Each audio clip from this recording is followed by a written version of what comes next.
नमस्कार दोस्तों, मैं हूं विशाल भारद्वाज और आप देख रहे हैं कुरुक्षेत्र लोकल डील्स के पॉडकास्ट, जहां पर हम लेकर आते हैं कुरुक्षेत्र के वो सक्सेसफुल पर्सनालिटीज़ जो कुरुक्षेत्र में बहुत अच्छा काम कर रहे हैं और लोगों को अपने काम से इंस्पायर कर रहे हैं। आज हमारे पास ऐसी ही एक सक्सेसफुल पर्सनैलिटी हैं जिनका नाम है मिस्टर सावन छाबड़ा जी, जो कि एक अच्छे एजुकेटर के साथ साथ वाइन एसआरसी के फाउंडर और डायरेक्टर भी हैं। मोरओवर आप इनका नाम as a content creator elements of mathematics में भी देख पाएंगे।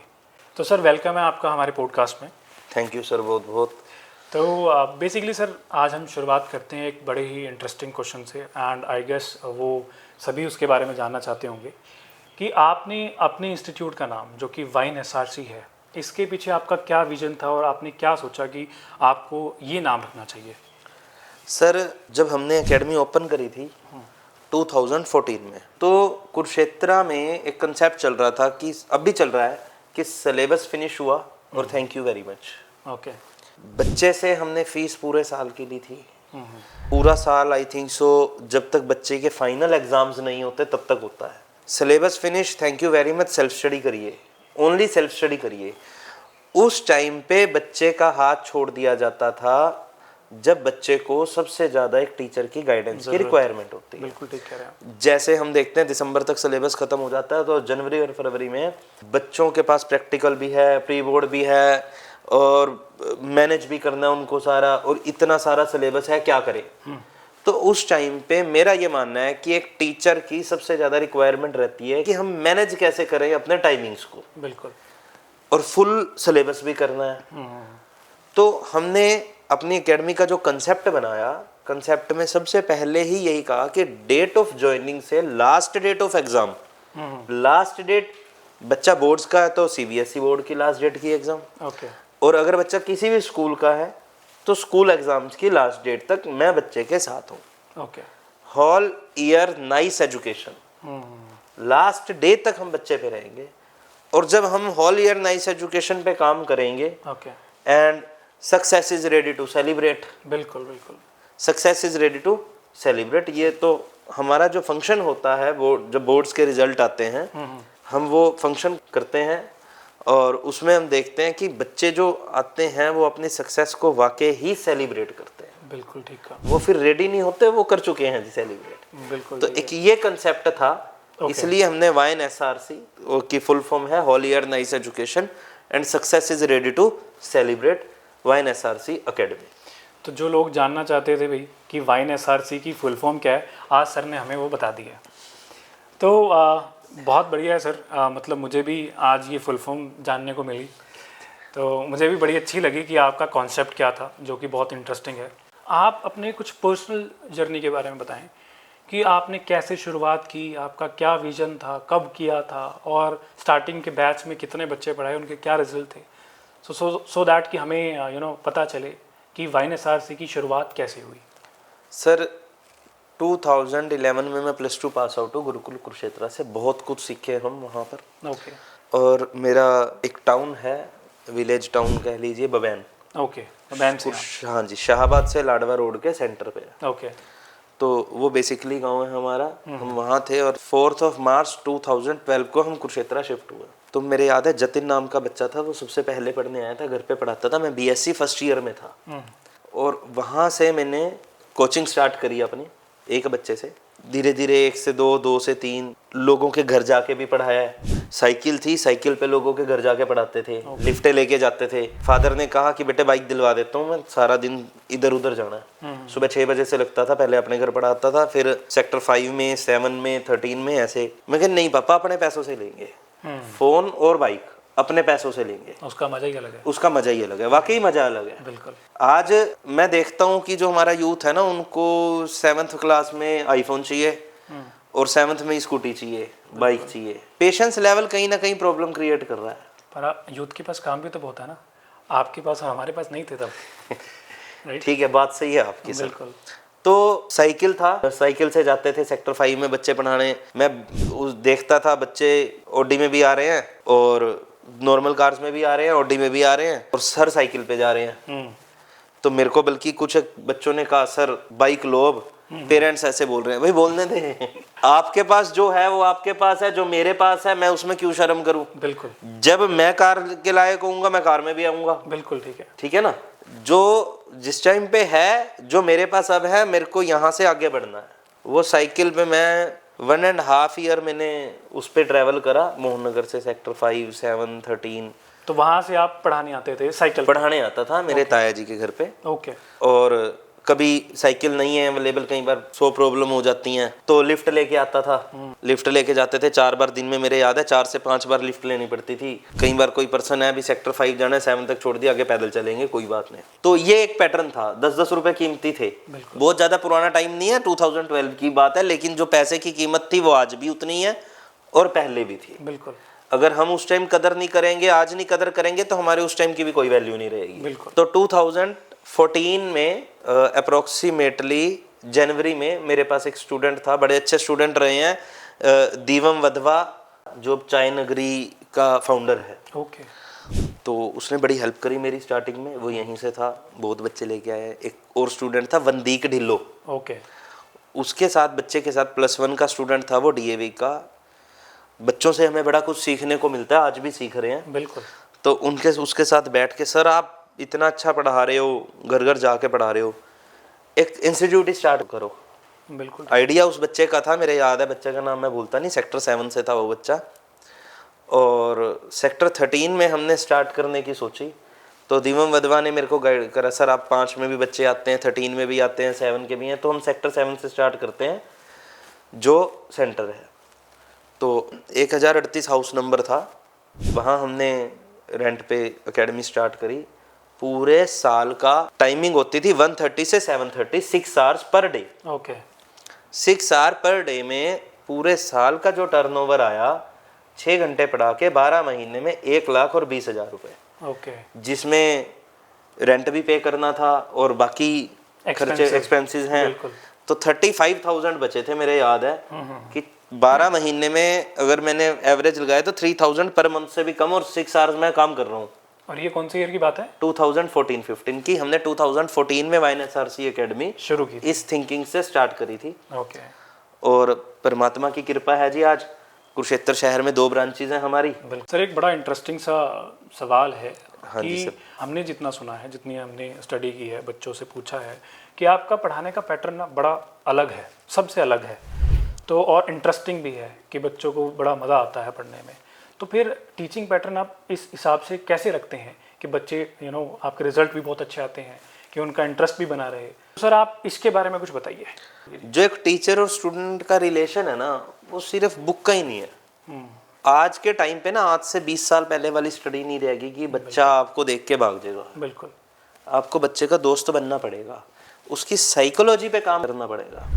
अगर हम एक बच्चे की साइकोलॉजी पे काम करते हैं ना, वो कोई भी है बच्चा, तो वो पैटर्न में आएगा, आपकी भी बात सुनेगा और आपके हिसाब से काम भी करेगा। मतलब मैं अगर जेनजी की बात करूं तो उन्हें वाइब आनी चाहिए टीचर से।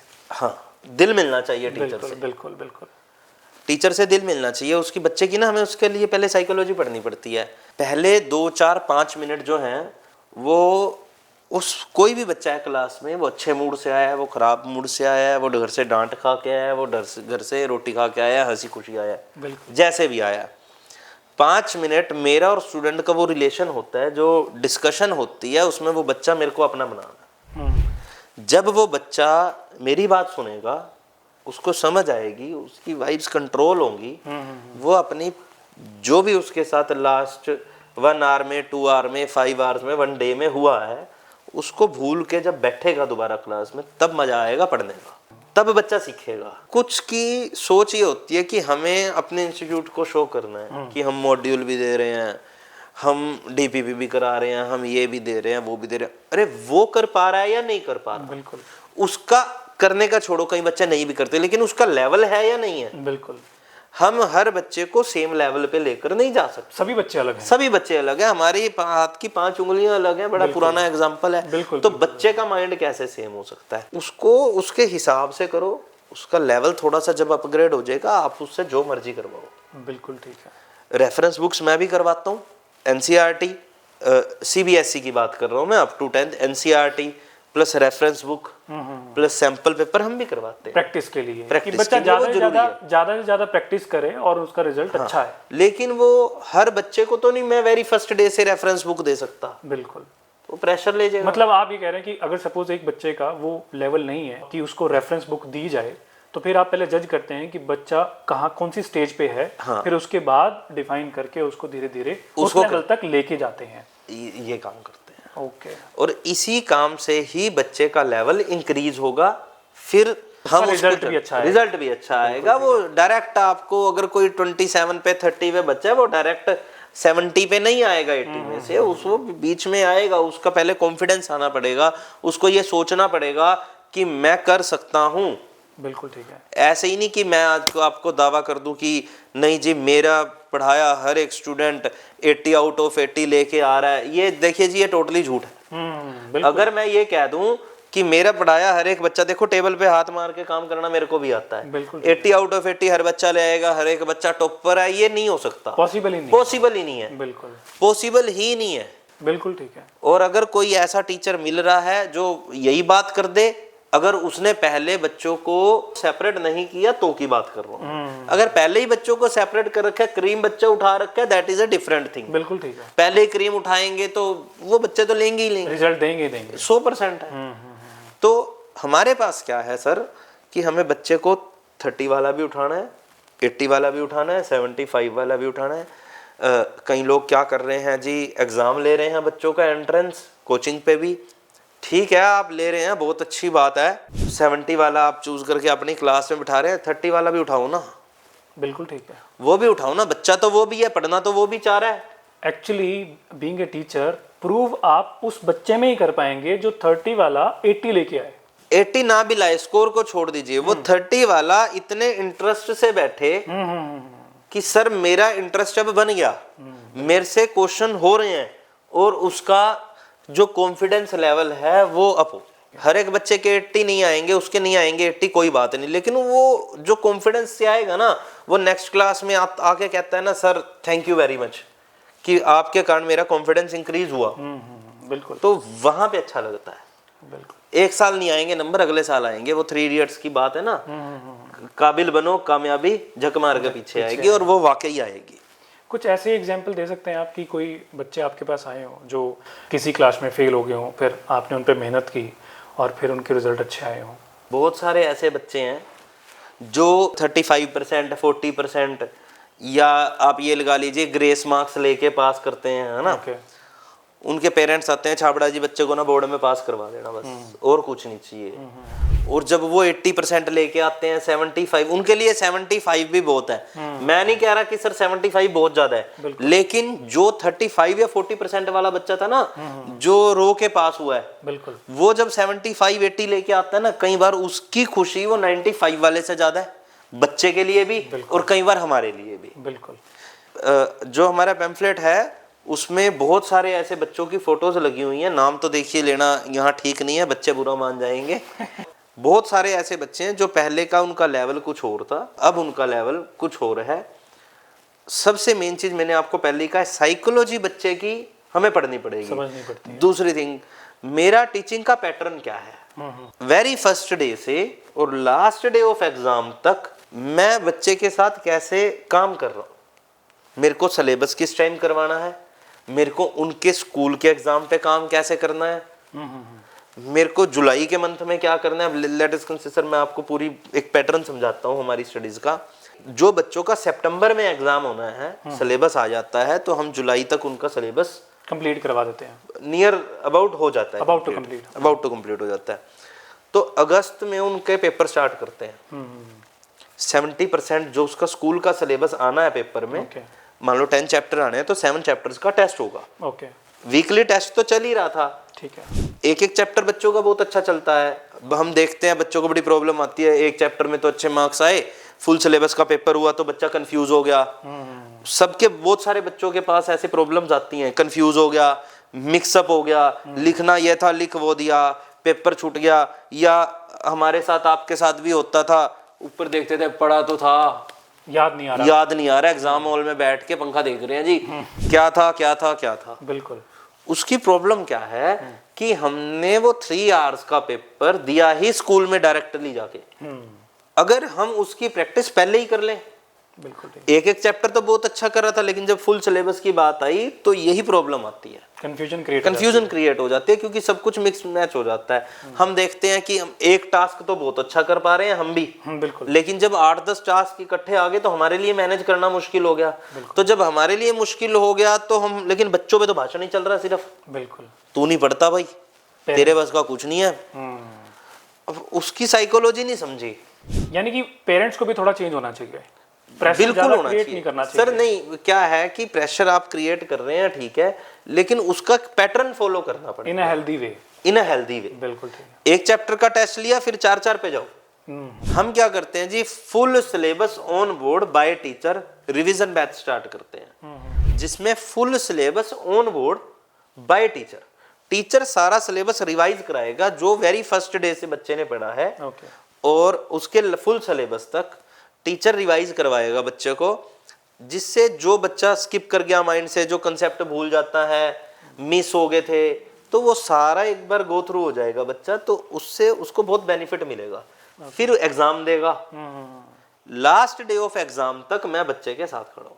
इसमें एक चीज़ और ऐड ऑन करना चाहूँगा, जितना हमने भी आपके बारे में स्टडी की है कि मैंने अभी रिसेंटली सुना था कि आप बच्चों को रात को 12 बजे तक भी पढ़ा देते हैं कभी कभी।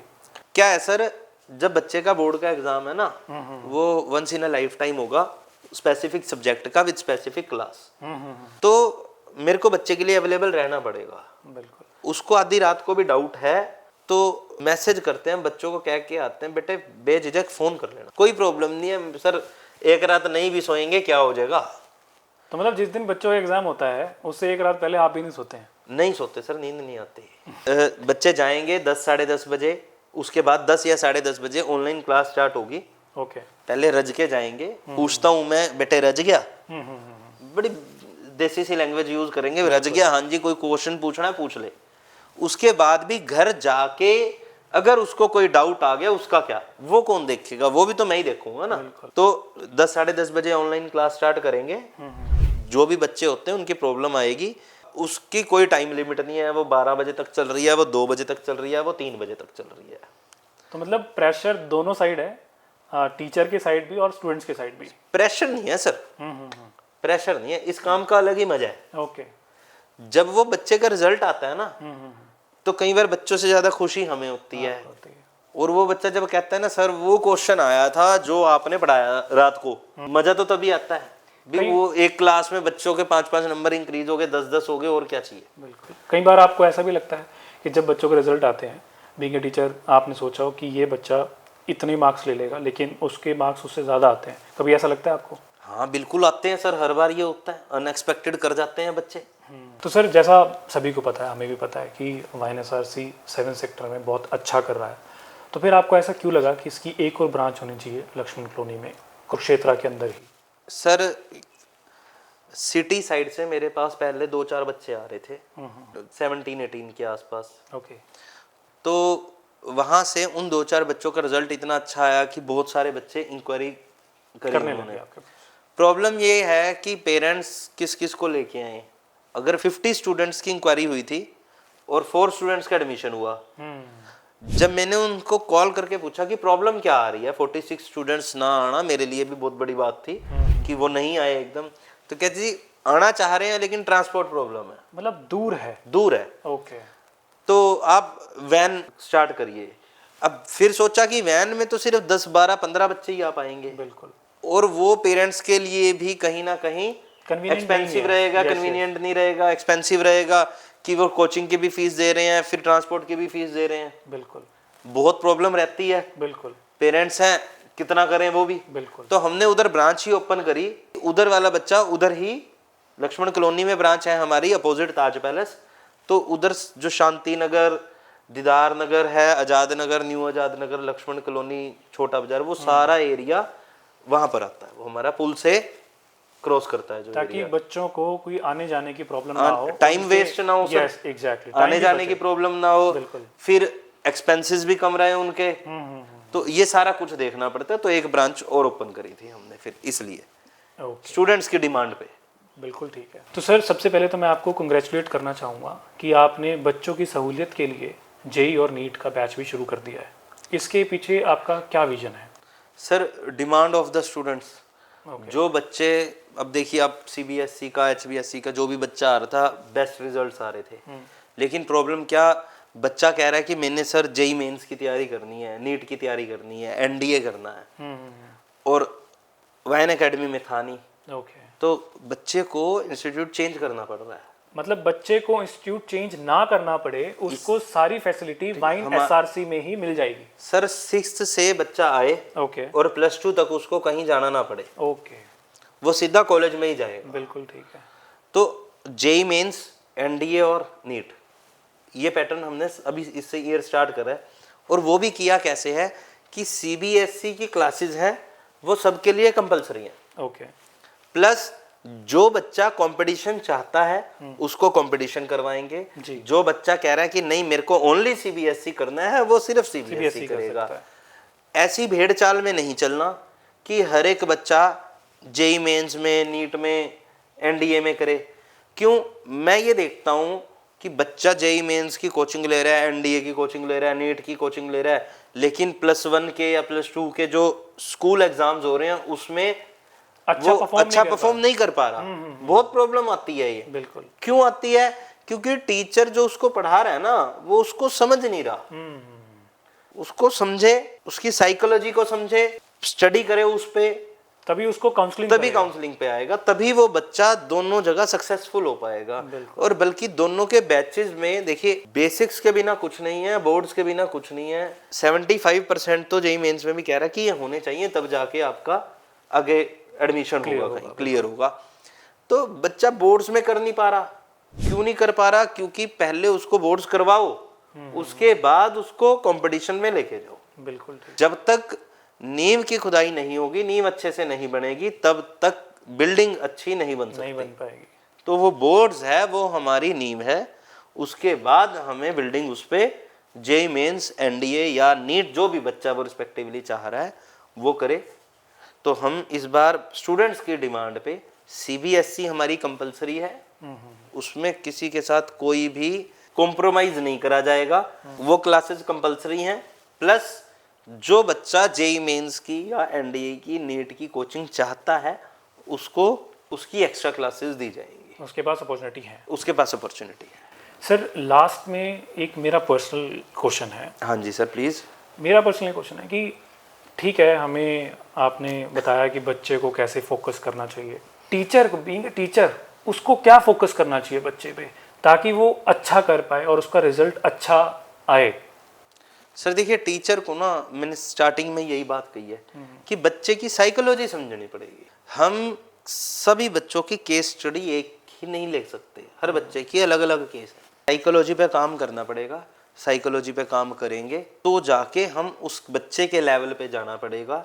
बच्चे के लेवल पर जाके फिर उसको वहां से उठाना पड़ेगा। हम ये नहीं सोच सकते ना कि यार सभी बच्चों को सेम ही काम करा दिया, सेम ही हो गया। नहीं, सबका लेवल अलग अलग है। बिल्कुल ठीक। वहां तक पहुंचना पड़ेगा, तब जाके एक टीचर कहलाएगा। बिल्कुल ठीक। उसको उस लेवल पे तब जाके काम करना पड़ेगा। तो सर आपसे बहुत कुछ सीखने को मिला आज, और काफ़ी इंस्पायरिंग आपकी स्टोरी भी है और टीचिंग अप्रोच भी है।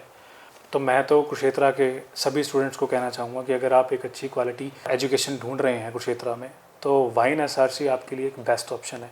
आज ही आप जाइए और अपने डाउट्स जो भी हैं वो क्लियर कीजिए, और सावन सर तो आपको मिलेंगे वहीं। बिल्कुल सर, बिल्कुल मिलेंगे। तो आज के लिए इतना ही, और मिलते हैं एक और इंस्पायरिंग गेस्ट के साथ नेक्स्ट वीडियो में।